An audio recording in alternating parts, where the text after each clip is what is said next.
एक किसान अपने गांव की परेशानियों से बहुत दुखी था। किसी ने उसे अपने दुखों के निवारण के लिए बुद्ध की शरण में जाने को कहा, जो कुछ दिनों के लिए यहाँ से कुछ दूर एक गांव में आया है। वह निश्चय ही तुम्हारे सब दुखों का निवारण करेगा। यह सुनकर किसान बड़ी इच्छा से बुद्ध की शरण में गया, यह सोचकर कि बुद्ध उसे उसकी समस्याओं, मानसिक पीड़ा, तनाव और दुखों से मुक्ति दिलाएंगे। वह बुद्ध के पास पहुंचा। उसने बुद्ध से कहा कि हे बुद्ध, मैं एक किसान हूँ, मुझे खेती करना पसंद है, लेकिन बारिश कभी भी पर्याप्त नहीं होती और मेरी फसलें बर्बाद हो जाती हैं। पिछले साल मेरे पास खाने के लिए कुछ नहीं था और इस साल भी अत्यधिक बारिश के कारण फसल को बहुत नुकसान हुआ। मेरे पास खाने के लिए पर्याप्त भोजन नहीं है।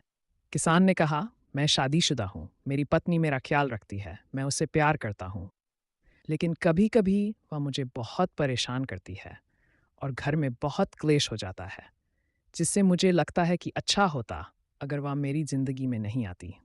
मेरे भी 2 बच्चे हैं, कभी-कभी मेरे बच्चे भी मेरा अनादर और अवज्ञा करते हैं, मेरे निर्देशों का पालन नहीं करते। किसान लगातार बुद्ध को अपने दुखमय जीवन के बारे में ऐसी तमाम बातें बता रहा है। बुद्ध उस दुखी किसान की समस्या को ध्यान से सुनते रहे। अपनी जिंदगी की सारी परेशानियां बताने के बाद जब उन्हें राहत महसूस हुई, तो वह चुप हो गए। अब उसके पास बताने के लिए कोई और समस्या नहीं बची थी। अब वह चुपचाप बैठकर बुद्ध की ओर देख रहा था और अपनी समस्या का समाधान पाने के लिए बुद्ध के उत्तर की प्रतीक्षा कर रहा था। लेकिन बुद्ध चुप थे। किसान ने फिर कहा, हे बुद्ध, मैं आपकी शरण में आया हूँ, कृपया मेरे जीवन की इन समस्याओं का समाधान करें। बुद्ध ने कहा, मैं तुम्हारी कोई मदद नहीं कर सकता।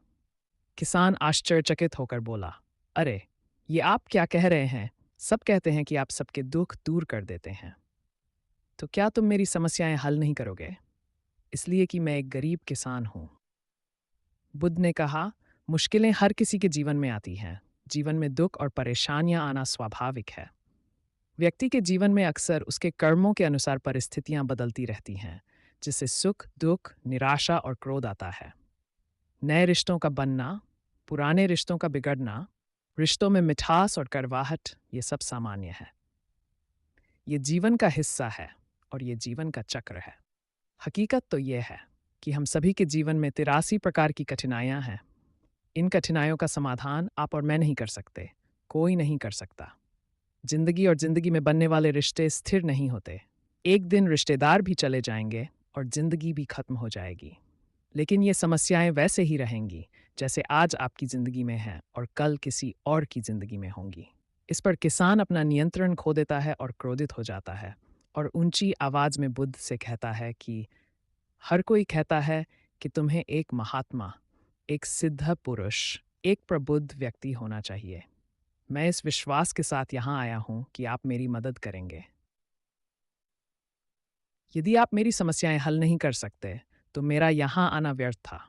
हर कोई झूठ बोलता है कि वे समस्याओं का समाधान करते हैं। आपने मेरी एक भी समस्या का समाधान नहीं किया। तुमसे अच्छे तो वह महात्मा हैं जो 2 वर्ष पहले मेरे घर आए थे। उन्होंने मेरे लिए यज्ञ कराया, दान दक्षिणा दिलवाई और मेरे मन को असीम शांति मिली, कुछ सुख भी बढ़े और कुछ दुख भी कम हुए। लेकिन तुमने मेरी कोई भी समस्या हल नहीं की, तुमने मुझे सीधे तौर पर मना कर दिया। बुद्ध ने कहा, क्या वह सब करने से जीवन के सारे दुख समाप्त हो गए? इतना कुछ करने के बाद भी अब आप इतने परेशान क्यों हैं? अब आप पहले से भी ज्यादा दुखों से घिर गए हैं। तात्पर्य यह है कि जीवन में दुख कभी समाप्त नहीं होते। किसान बोला, तो क्या मैं मान लूं कि तुम मेरी मदद नहीं कर सकते? यदि आप ऐसी छोटी छोटी बातों का समाधान नहीं कर सकते, तो आपके उपदेशों का क्या लाभ? बुद्ध ने कहा, मैं तुम्हारी 84वीं समस्या का समाधान तो नहीं कर सकता, लेकिन हाँ, मैं तुम्हारी 84वीं समस्या का समाधान अवश्य कर सकता हूं। किसान आश्चर्यचकित हो गया और बोला, 84वीं समस्या क्या है बुद्ध? बुद्ध ने कहा, यानी कि तुम अपने जीवन में कोई समस्या नहीं चाहते। आपकी सारी समस्याएं इसी समस्या के कारण उत्पन्न हुई हैं। यदि आप इस तथ्य को स्वीकार कर ले कि जीवन में समस्याएं मौजूद हैं और समस्याएं जीवन का हिस्सा हैं, तो आप जीवन की समस्याओं से विचलित नहीं हो पाएंगे। आप जीवन में आने वाली समस्याओं से विचलित हो जाते हैं क्योंकि आपको लगता है कि आप दुनिया के सबसे दुखी व्यक्ति हैं, जबकि सच्चाई यह है कि हर किसी को अपना दुख सबसे ज्यादा महसूस होता है। लेकिन जिस दिन आप ये समझने लगेंगे कि मेरा कष्ट अन्य लोगों की तुलना में बहुत कम है, उस दिन से कोई भी दुख आप पर प्रभाव नहीं डाल पाएगा। जब तक आप नहीं चाहेंगे कि आपके जीवन में कोई परेशानी ना आए और आप हर दुख दर्द से बचे रहें, तो ये संभव नहीं है। ऐसे में छोटा सा दर्द भी आपको बेचैन कर देगा और आपकी मानसिक शांति भंग कर देगा। अगर आपके जीवन से परेशानियां पूरी तरह से दूर हो जाएं, अगर आपको हर दिन हर पल बिना दुख और कठिनाइयों के जीवन जीने को मिलेगा, तो आप ज्यादा दिन तक एहसानहीन जी पाएंगे। एक समय आएगा जब आप हर दिन एक ही तरह की जिंदगी जीने से पूरी तरह से तंग आ जाएंगे और ऊब जाएंगे, क्योंकि जीवन में किसी भी चीज की अधिकता जीवन के लिए भयानक समस्याएं पैदा करती है। आरामदायक जीवन जीने से आप मन और शरीर दोनों से विकलांग हो जाएंगे। तो ऐसे जीवन का क्या फायदा जो बाद में आपको नर्क जैसा जीवन जीने पर मजबूर कर दे। जिस तरह खाना खाने का असली आनंद तभी मिलता है जब बहुत भूख लगी हो, और पानी पीने का असली मजा तभी आता है जब बहुत प्यास लगती है, उसी तरह जीवन के तमाम दुखों और परेशानियों को झेलने के बाद ही खुशी का आनंद मिलता है। इसीलिए जीवन में सुख और दुख अलग अलग रूप में आते रहते हैं।